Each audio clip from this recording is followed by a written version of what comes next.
Hey guys, welcome to another competition analysis. Sorry, it's been a couple of days, actually been fairly busy, believe it or not. Um, so with this competition analysis, we are looking at this player here. This is the first competition I've ever seen where two people are walking on in a blue suit, so something new for me. So let's dive straight into it and let's see where we are. Okay. Right, so I'm going to say first couple of things. Gripping, stand, posture, structure, get yourself set up right there. Now, first attack in, and then look at the posture we're both in. Now, this I refer to as mirroring. Basically, if one person bends over, the other person bends over, and they just mirror whatever their partner's doing. Whereas if this person stood up strong in their stance and basically just showed that this person is so defensive, the referee automatically thinks, well, one person is defending, the other person is trying to do judo. Whereas if we're both like this, there's no distinction. You can't pick one or the other. So we're here. Now, when somebody comes in from that bent over position to here, it's really difficult to generate any power for your throw. So at this point, this right hand that's on the lapel needs to go extreme. So you push your right arm out and you pull your the left hand, the sleeve hand towards you. And by doing that, when they start to try and lift this leg, you'll do the Uchimatsukeshi, no problem. You'll just ride them over. But that all just comes from posture and controlling the distance from there. So we continue this through. So there. Now you see this happen a lot when people attack with this elbow really high. They turn their back, the head goes down, their elbow comes up. You just get no power from your upper body. You're just relying on your legs to do all of the work, which is really, really tricky. But their posture again, need to be pushing away there, and then you're not going to be worried. Now from here, I would say that's most probably a score there. But you get such better control if you control that space. So it's definitely something that you should all think about, especially against an opposite side of trying to stay strong on the inside.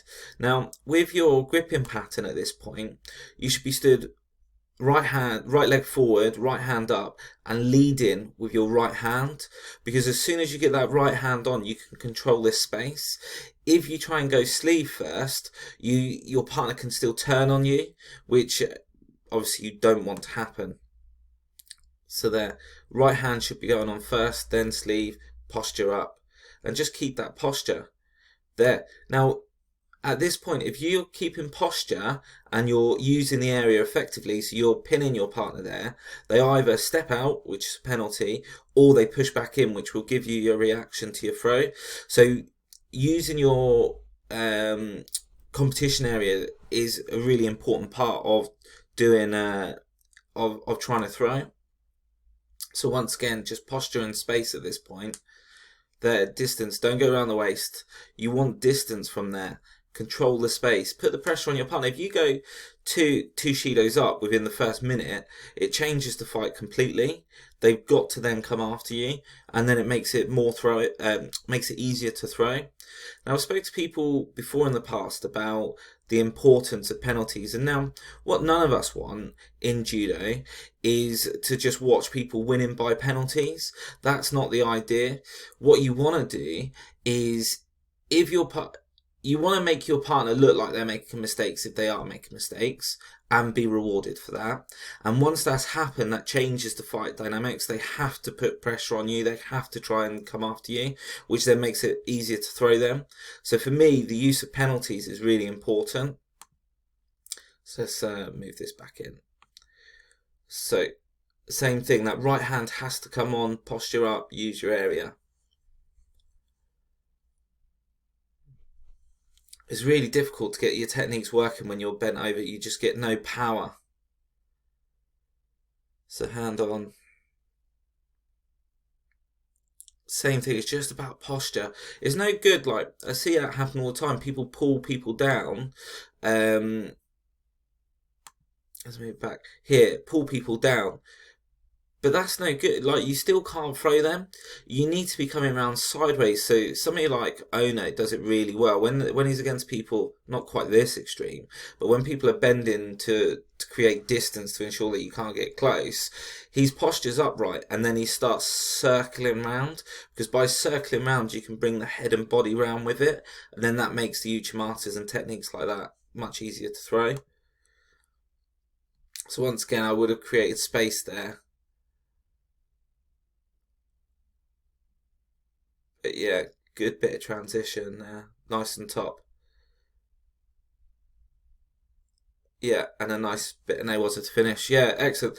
But it's just a couple of key things. I mean, there's a win there for this person, which is good. But yeah, there's definitely unnecessary pressure throughout a fight, and those fights can easily be lost. So just think about your structure, think about your posture, controlling that distance, and use the area to your advantage. Create the space, get some penalties on the board, so you can then force your reactions and throw. But yeah, excellent. I hope you guys enjoyed this analysis. Don't forget you can send them over via social media or WeTransfer. Contact me online, and if you like the channel, please subscribe and share. Thanks, guys.